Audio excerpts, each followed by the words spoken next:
Imagine being thrust into total darkness, feeling your heart thunder in your chest as the world around you starts to slip away. My name is Rachel, and I'm a single mother of two, working as a nurse in a busy hospital. Looking back on that ordinary day, I can see how everything I believed about life and death was about to change. What if I told you that what happened next would redefine everything you thought you knew about where we go when we draw our last breath? Up until that point, my life felt overwhelming but familiar. I was 34, juggling the demands of my job and the constant responsibilities of raising my children. Financial worries weighed heavily on me, and every morning I would wake up wondering if I was doing enough, if I had the strength to keep going. But I soldiered on like most people do, thinking, this is just life, you push through. I tried to maintain a routine to keep order, wake up early, prepare breakfast, get the kids ready, and drive to work, hoping none of us would be late. It felt like walking a tightrope, where a single misstep meant everything could come crashing down. October 15th, 2022, started like any other hectic day in the emergency room. I remember rushing from bed to coffee to car, then finally into the hospital corridors that always buzzed with adrenaline. I clocked in, stashed my purse, and felt the usual wave of anxiety as I anticipated the cases that would roll through. The workload was enormous that day. Broken bones, severe fevers, car accident injuries. It seemed that every time I tried to take a breath, a new patient arrived needing urgent attention. Usually, I thrived in that environment, but something felt off. A sharp, pulsing tightness flared in my chest mid-shift. I brushed it aside at first, convinced it was just stress or maybe a pulled muscle. But as I picked up a chart and tried to focus, my vision blurred. The sounds of monitors and people's voices became muffled. Suddenly, all I could hear was my own heart pounding in my ears. That's when I collapsed onto the hospital floor. In the midst of the frantic environment, a strange hush fell around me.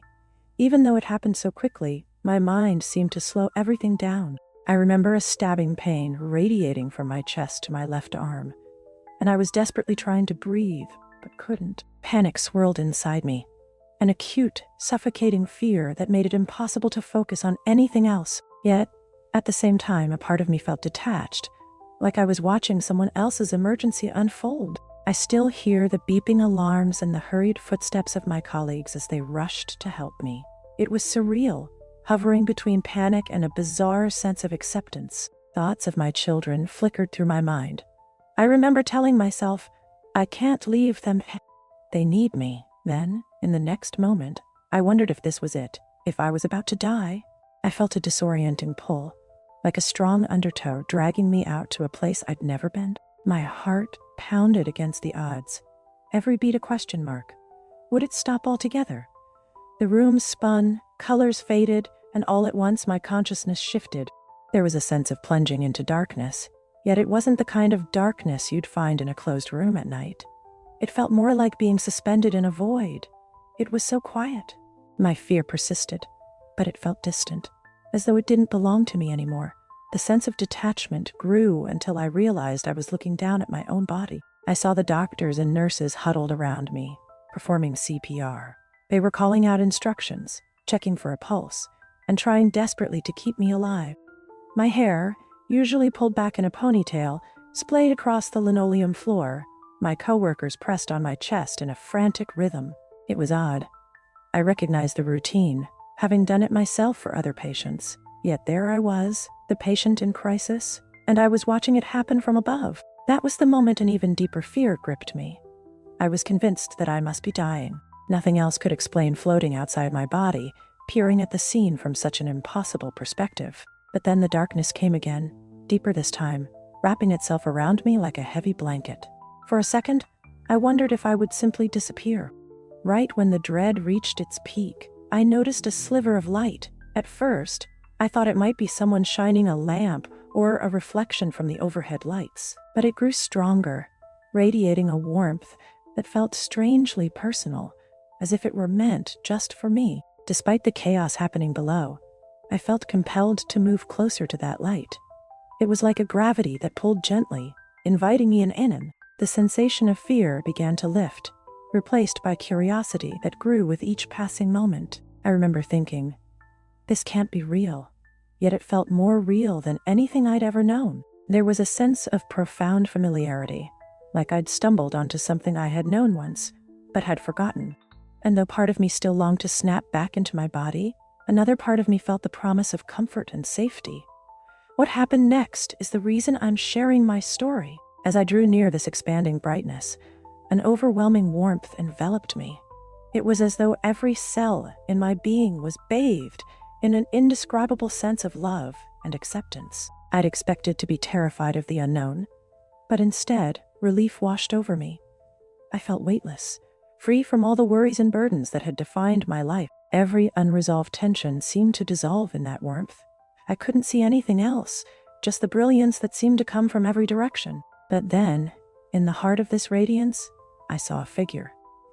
It was Jesus, or at least that was my immediate recognition. I know there are many perspectives on faith and divinity, but for me, it was undeniably him. I'd grown up in a household that occasionally went to church, although faith had always taken a back seat to practical concerns. Yet, here, face to face, any trace of religious ambiguity simply disappeared. There was no question in my mind. His presence was more powerful than anything I could have ever imagined. In that space, it didn't feel theological or complicated. It simply felt like coming home. I locked eyes with this luminous presence, and in that moment, every doubt, every fear, every worry I'd carried melted away. I felt known. It was an embrace without physical touch, as though the love emanating from him was enough to cradle me entirely. The intensity of that love both overwhelmed and comforted me. I wanted to speak, to ask 1,000 questions, but words seemed unnecessary. Somehow, he understood every unspoken thought, every hidden longing, and every regret. Time felt irrelevant there. I couldn't have said whether I was in that space for seconds or hours. All I understood was that I was safe, and then he spoke. It wasn't with an audible voice, at least not the way we hear words here on Earth. It was more like a gentle current that flowed directly into my consciousness, bypassing my ears altogether. His words were clear. You are loved beyond measure. There is more to see, more to learn, but you must remember what you discover here.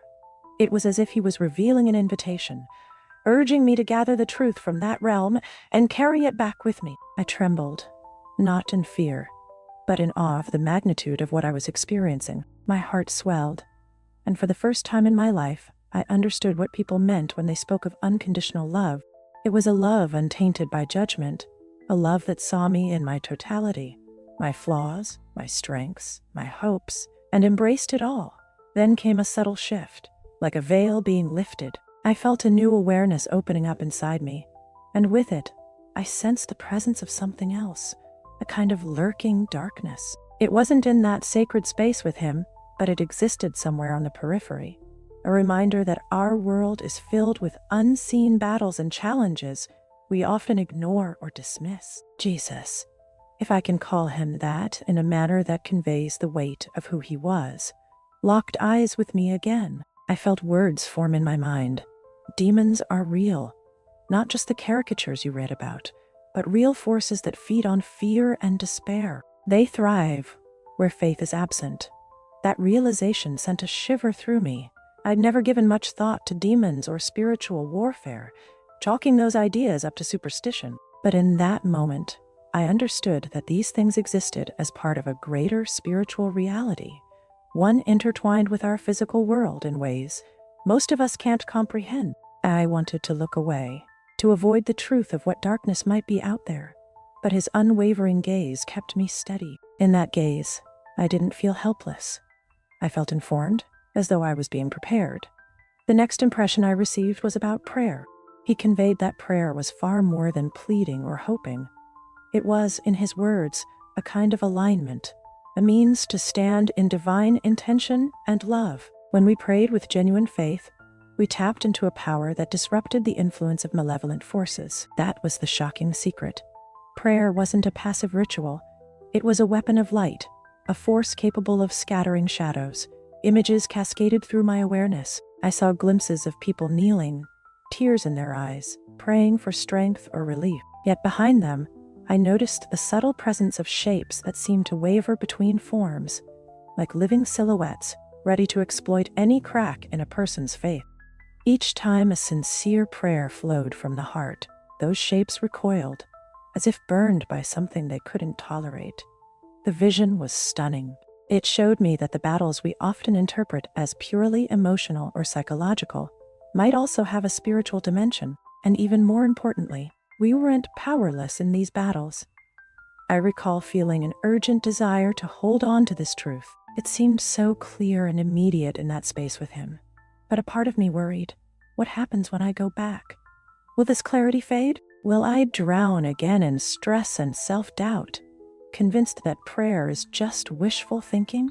Yet the presence before me emanated reassurance. It felt like a promise, a quiet knowing that if I remembered who I was and stayed rooted in love, this power would remain accessible, even in the busiest, hardest days of life. The atmosphere around us changed.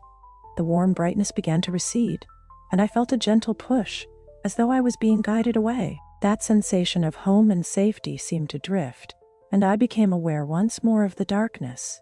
But it was different now, not as thick or forbidding. In its place was the realization that I still had a life I was meant to live. My children's faces came into view. I remembered my responsibilities, my passions, even my fears. It all flooded back to me in a rush, and I found myself grasping at the lingering warmth, not wanting to lose it. In the next moment, I felt a jolt, like electricity racing through my veins. I became aware of the frantic scene in the hospital again, except I was no longer the bystander watching from above. I was abruptly thrust back into my body. Pain exploded in my chest, and I coughed desperately, trying to catch my breath. The sterile aroma of disinfectant and the cacophony of voices replaced the peaceful hush of that realm. My colleagues were calling my name, checking my vitals, shining lights into my eyes. I could hear someone say, "We've got her back. She's breathing." Relief and confusion swirled around me. I wanted to tell them everything I had just witnessed, but words escaped me. My throat felt raw, and my mind was overwhelmed.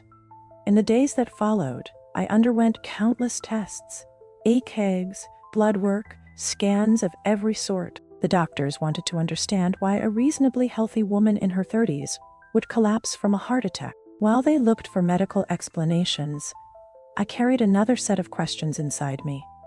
How do I integrate what I experienced? How can I make sense of being so certain that I encountered Jesus? And how do I grapple with the reality of demons and dark forces, not as metaphors, but as genuine entities that thrive on our fears? Throughout my recovery, the memory of that light and that presence stayed with me. Whenever I closed my eyes, I could recall the gentle power of that gaze. I felt different, more aware, more alive. My perspective on daily life transformed. No longer did I see prayer as a desperate appeal or a quick routine to check off. It became an anchor. In those first weeks after the heart attack, I woke up early every morning, not just to prepare breakfast or hurry to the hospital, but to spend time in quiet reflection. I would close my eyes, focus on that warmth, and let my heart reach out in prayer. The difference was palpable. Before, prayer had been scattered, fleeting. Now, it was purposeful, built on an understanding that I was aligning myself with something vast and loving, a presence that had literally pulled me back from the brink. I started to notice small changes in my day-to-day life. My patients seemed calmer when I prayed silently for them in the midst of their pain. My children sensed a shift, too. They told me I seemed more patient, less frazzled. I caught glimpses of my old anxieties trying to creep in. Bills, deadlines, single motherhood struggles. But there was now a buffer, a sense that I wasn't alone in facing them. Yes, these were real-world issues, and I didn't expect them to vanish overnight. But I had a new lens. They were no longer insurmountable obstacles. They were moments to remember that spiritual help was just a heartfelt prayer away. Yet as the weeks stretched on, I couldn't shake the memory of the darkness lurking at the edges of that heavenly light. The idea of demons once seemed like something out of a cautionary tale or a horror movie. But I had felt their presence. It wasn't a matter of seeing grotesque figures with horns. It was more subtle than that. A sense of oppression, fear, or despair, waiting for a moment of weakness. Knowing this left me uneasy, but it also gave me clarity. Prayer wasn't just a means for comfort. It was a defensive and offensive tool. It was like shining a bright lamp in a dark room. No matter how frightening the shadows might appear, they scatter when confronted with light. The more I reflected on it, the clearer the message became. You are not defenseless. Prayer isn't powerless. It is a direct line to a source of infinite love and protection. That realization emboldened me. When nightmares or intrusive worries tried to gain a foothold, I found myself calling upon that memory, that warm presence that had so clearly communicated, "You are loved beyond measure." And with each prayer, I felt the darkness retreat, as though it had no choice but to shrink away. I remember one specific night about a month after my recovery started. I had come home late after a double shift. The kids were asleep, the house was quiet, and I felt a wave of exhaustion crash over me, accompanied by a familiar dread of the bills piling up on my kitchen table. Normally, I would have spiraled into anxiety, staying up half the night worrying. But I found myself kneeling by my bed, letting out a deep breath. In the silence, I prayed, really prayed. I asked for clarity and calm, for my heart to remain open to solutions I might not see. In the past, I might have half expected a burst of lightning or a grand revelation. Instead, I felt a gentle peace, a reassurance that I was not alone. That feeling settled in my chest, and I slept better than I had in years. Over time, I began to understand what it meant to carry that sense of communion into everything I did. I didn't need a special place or a perfect moment. Prayer could happen when I was washing dishes or walking through the hospital corridors. It was less about the words and more about the intention. Aligning myself with that love I'd encountered and trusting it was there to guide and protect me. My approach to life shifted in subtle ways. I noticed that fear lost much of its grip. The challenges remained, but they no longer felt like they could swallow me whole. Another revelation took shape in those quiet moments. Prayer isn't meant to be an escape from reality, but rather a heightened way of engaging with it. If I was facing a dispute at work, I could approach it with a newfound compassion. If my children fought over a minor issue, I could pause, take a breath, and remember that these frustrations were fleeting, overshadowed by a love far greater than any petty argument. Little by little, prayer became woven into the fabric of my days, not an afterthought or a last resort. I also realized how powerful it was to extend this practice to others, even in silence. There were moments in the ER when I'd be assisting a doctor with a patient in critical condition, and while the doctor focused on the medical intervention, I would focus on a silent prayer. The result was something intangible yet significant. I saw patients calm down more quickly, or at least find a moment of peace in their distress. It might sound small, but in a crisis, those moments of peace mean everything. As my physical strength returned, I felt a responsibility to share what had happened. At first, I only confided in close friends, fearing that people might think I'd simply hallucinated under extreme stress. But each time I opened up, I discovered that many were hungry for exactly this kind of story. Some believed in a higher power, some were skeptics, but nearly all felt inspired by the idea that there might be more to life than the grind of daily existence. I also found that talking about the near-death experience helped me solidify its lessons in my own heart. I wasn't just retelling a wild tale. I was reaffirming what I'd learned about love, light, and the invisible forces that shape our reality. I learned to emphasize the subjective nature of my encounter. I'd say, "I'm not here to tell you exactly how the afterlife works for everyone. I can only share my personal experience." It felt real, and it changed me. That felt important, because I didn't want to come across as preaching or insisting I held universal truth. Yet I couldn't deny that it had given me a transformative understanding, especially the notion that prayer is a genuine shield against darkness. I saw it as both a privilege and a responsibility to carry that knowledge forward in a way that uplifted rather than condemned. Looking back, it's startling to realize how close I came to losing everything. In the blink of an eye, a typical day morphed into a fight for my life, and in that darkest moment, I discovered a truth that continues to guide me. There is a power in prayer that many of us overlook. It's not just a ritual or a sign-off in times of desperation.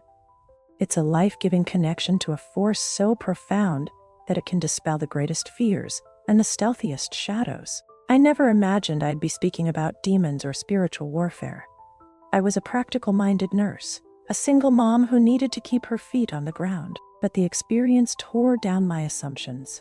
It showed me that the world is far more layered than we typically acknowledged. There are forces of light and forces of darkness, and we navigate them every day, often without realizing it. Prayer, as I now understand it, isn't about reciting a formula or fulfilling a religious duty.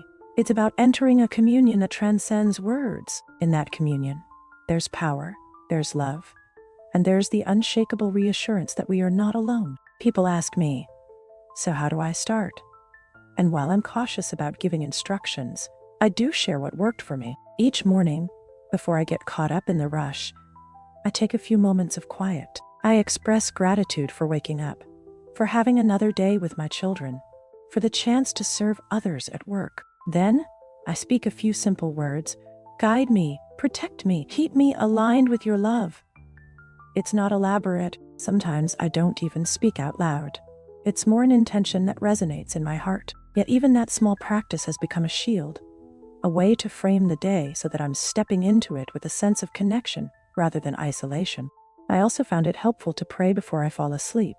No matter how tired or stressed I am, I pause to release the day's worries.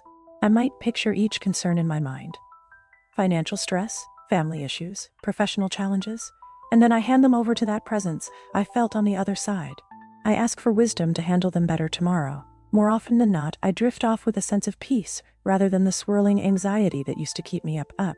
In quiet moments, I reflect on how prayer became, in a very real sense, my lifeline. Without it, the recollection of that divine encounter could have faded into a distant memory, overshadowed by the demands of everyday life. Prayer keeps the memory alive, not just in my mind, but in my heart, fueling a conviction that has changed how I see the world. This conviction isn't about perfection or never experiencing doubt again. I still have moments of fear and frustration. I still worry about money, or whether I'm doing enough for my kids. But those moments no longer define me. They pass more quickly now because I know where to turn when they arise. Another element of this journey is discovering how community amplifies the power of prayer. Sharing my experience with a close circle of friends, and even with some patients who were open to it, taught me that we can support each other in ways we never realized. Sometimes we just need to admit that we can't carry everything on our own. When another person prays for you, or alongside you, it's like adding another stream of light to yours. There's a sense of collective strength, a shared stand against the darkness that tries to isolate us. I realized that my near-death experience, while intensely personal, was also a bridge that connected me to others who had gone through similar events. Some recounted their own brushes with mortality and described a similar presence of love. Others resonated more with the idea of facing down their inner demons, feelings of despair, loneliness, or guilt. In each story, I could trace echoes of the same underlying truth. We all long for hope, for reassurance, and for the knowledge that we're more than the sum of our flaws and fears. I can't claim to have all the answers, but what I do have is a living testimony that the power of prayer is real, at least in my life. It has an effect on how I cope with stress, on how I treat others, and on how I view my own purpose. Whether you believe in angels, demons, or simply the forces of good and evil that manifest in our hearts, the ability to connect with a source of boundless love remains a universal gift. I witnessed it in the form of Jesus, and the memory of his gaze still brings me solace on the hardest days. And so I share my story, hoping that someone who hears it might feel a spark of curiosity or comfort. Maybe you've struggled with the concept of prayer, or felt it was an empty ritual you did out of habit. Or maybe you believed in something bigger when you were a child, but life's hardships eroded that faith. I can't promise you a lightning bolt of clarity or a vision as vivid as mine, but I can suggest one thing. In moments of desperation, or even in moments of contentment, open your heart to the possibility that you're not alone. Offer a prayer, honest, humble, and from the core of who you are. You might find that the answers come in subtle shifts rather than dramatic signs, but come they will, in ways that often make sense only in hindsight. Even now, I reflect on that day in the ER. My heart attack forced me to confront my own mortality. It was terrifying, but it also peeled back the layers of what I'd always assumed was reality, showing me a realm of indescribable warmth and acceptance. It introduced me to a love so pure that it felt like the safest place in existence, and it showed me that we all have a role to play in the spiritual battles that unfold in the backdrop of our daily lives. We can choose fear, or we can choose love. We can choose isolation, or we can choose prayerful connection. I still walk the corridors of that hospital, now with a subtle sense of wonder alongside my professional responsibilities. I look into patients' eyes differently, recognizing that each human being carries unseen struggles, scars, and hopes. I offer a silent prayer, not because I have all the solutions to their problems, but because I trust in a power greater than our collective fears. Sometimes I'll take a patient's hand, if they're open to it, and gently mention that it's okay to feel scared, and it's okay to reach out for help that goes beyond what medicine alone can provide. Even after everything I've been through, I'm under no illusion that life is suddenly easy. My mortgage still looms, work is still intense, and single motherhood is still a juggling act. The difference is that I don't face these challenges with the same sense of isolation. I've seen a glimpse of something eternal and supremely loving. That glimpse has become my foundation, and I sincerely believe that the same love and protection is available to anyone who seeks it. Though each person's path to finding it may be unique, if there's anything I want someone listening to take away, it's this. Your struggles don't define your potential for peace or hope. You might feel like you're drowning in stress, heartbreak, or fear, but prayer can be a lifeline that pulls you up to breathe again. It doesn't necessarily fix every external situation overnight, but it changes the internal landscape. It reorients you toward light and possibility, reminding you that darkness doesn't get the final say. In sharing these reflections, I'm simply telling the truth as I experienced it. Maybe it resonates with you, maybe it stirs something in your heart that you'd long forgotten. If so, I encourage you to explore what genuine prayer could look like in your life. You don't need a cathedral or memorized script. You just need sincerity and the willingness to open up. There is a power in that humble act, a power that can dispel shadows you didn't even know were there. Each day now is an unfolding journey of staying mindful, of keeping that channel of prayer alive. Sometimes I manage it seamlessly. Other times I lose myself in the chaos of errands and emails. But whenever I pause and remember, I feel that soft hum of reassurance that says, I am here, you are loved.